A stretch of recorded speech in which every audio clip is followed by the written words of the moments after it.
Welcome back. This is Osun State 2018 Governorship Election Studios, live coming to you from Lagos on Channels Television. But we have a breaking story which we've been following. The Central Bank of Nigeria, of course, has announced the takeover of Sky Bank, has changed its name to Polaris Bank. The CBN Governor Godwin Emefiele says that 786 billion naira has been injected into the bank.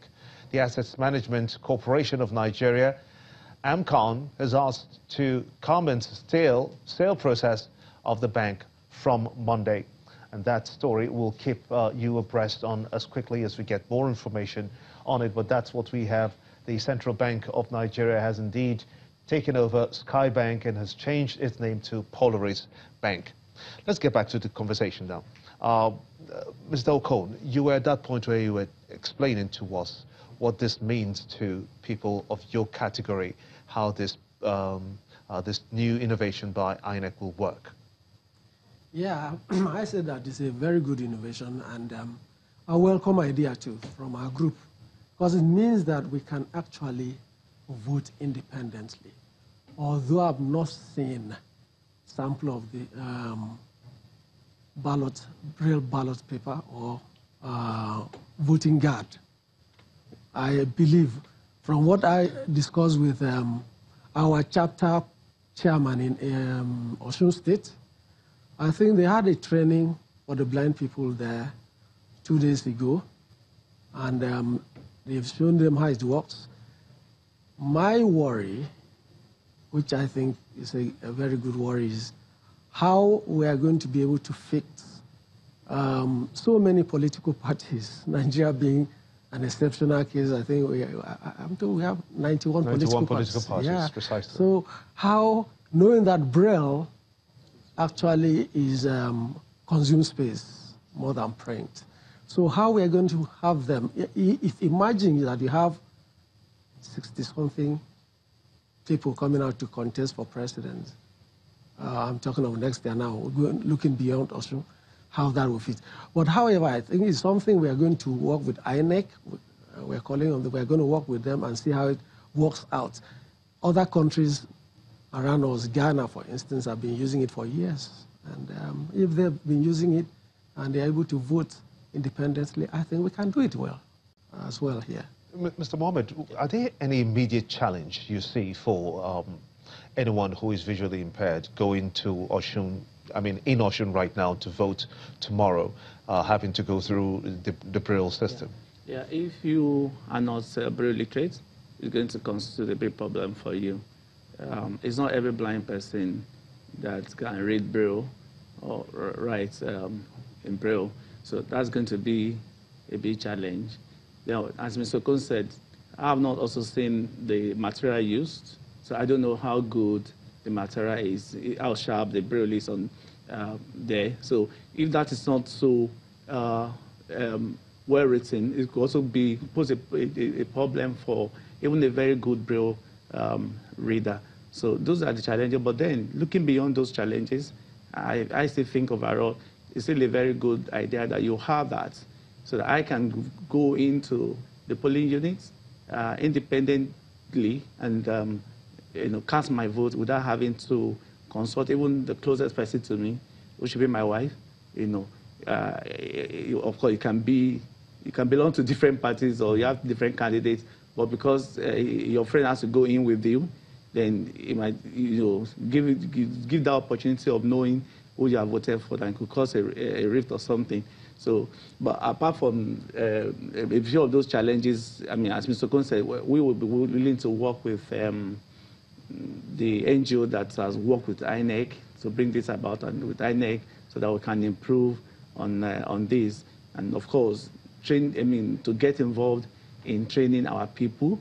So, using this Braille, actually, it's called Braille Guide to ballot paper. It's not. So there's some level of training that a user must go through before we have it. We'll come back to that. But let me quickly get the thoughts of Mr. Moshood in our Abuja studios. Just before I let you go, very quickly now, how well are you prepared? The police, for instance, you said that you'll be working with INEC and, of course, this new Braille structure that has been set up in Osun State for the very first time A lot of people have said that it is a kudos being given to INEC. But how well are you trained to protect people who are visually impaired in Osun tomorrow? Thank you so much. Before now, even before the new innovations of the Bureau for our physically challenged brothers and sisters and equally the elderly, we have trained our officers to know that the physically challenged person should be given priority as it's come to issue of casting their vote. We have lectured our personnel and equally during the final lecture for the election that was held yesterday, equally today, they have been informed that they should give them special attention. And the issue of giving them the enough time to be able to carry it out. Like our brothers in Lagos have said, even if you are lettered in reading the Bureau or writing with it, it might take some certain time before you get it done. So we don't have problem as to our personnel on ground being able to give them the necessary assistance as they may require and in casting their vote to fulfill their civic responsibility. So we are fully prepared to go in all area that has to do with the new enhancement of the assistance for them to be able to do their duty as every other Nigerian will be able to do tomorrow. Jumbo Shudamos, thank you so much indeed for sharing your thoughts with us as the people of Osun State go to vote tomorrow, and hoping also that the measures that you've put in place to protect lives there and ensure that the process goes smoothly works. Thank you so much indeed. But let me come back to you now, Mr. Okon. If we have this kind of situation, just 2 days to the elections in Osun State, is it a case of is better being late than never? I think we should look at it that way. It's better being late, knowing that INEC on their part is seeing this as a pilot thing. So it's something they want to work on for the general elections. I am not sure that INEC really is looking at it as, oh, tomorrow is going to be all success for the blind, because one, I do not know how many blind people in Osun State were able to be enlightened on it, knowing that just 2 days ago that they thought or they brought it about. And the other thing is also, well, as we go along, we are going to get to know that there are also blind people. When we say blind, we mean low vision and totally blind people. And we're going to look at those low vision people who are not actually braille readers. They read very large print. They are members of the blind community. So they too have to be taken care of tomorrow and forward. Okay, so for you, Mohammed, now, yes. What will be the ideal situation, you think, or in going through the process for someone who is visually impaired? Right, one, the braille users, and now that's being seen to be taken care of. Now, about the partially sighted ones, they reach large print, then magnifiers are to be provided for such people, so that they can place that on the ballot paper, and that magnifies the print, so that gives them the opportunity of being able to vote independently. So, but I mean, when they talk of blind people, they think everybody, uses braille. That's not totally correct, because some people find it difficult to read braille, and what they depend on is audio. And some are visually impaired. I mean, when you say visually impaired, they are not totally blind. They can see a little bit, they can see. So are there other kinds of technology that could be deployed? Yes, because not everyone else, not everybody is can use the braille system. Now I said magnifier, because for instance, my system, I can actually have audio or magnifier. So if you're a visually sighted person, you can come to my laptop and turn that on, and you're able to see the print clearly.